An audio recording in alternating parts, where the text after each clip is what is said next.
Gücüm çatmır, gücüm çatmır, mənə bu dərd ağırdı.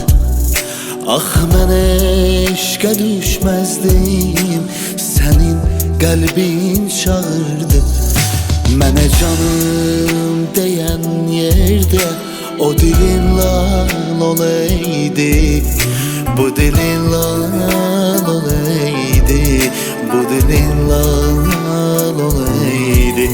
Xəyalımdan keçən şeylər elə xəyal olaydı, elə xəyal olaydı, elə xəyal olaydı. Atım şeklin əlim gəlmir, nə sözlər var dilim gəlmir. Zamansız bir ölüm gəlmir, canım qurtarsın əlindən.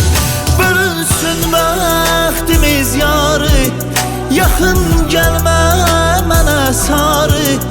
Ürək qurtarmadı barı, canım qurtarsın əlindən.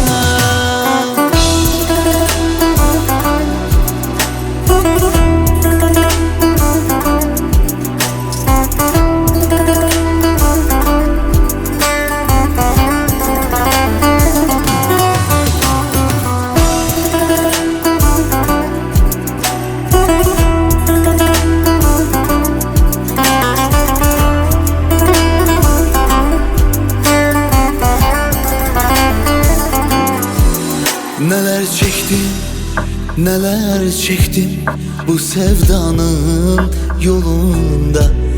Ne derdim var unutmuştum ayın safsız kolunda. Bilirsen hiç neler çektim bu sevdanın yolunda. Ne derdim var unutmuştum ayın safsız kolunda.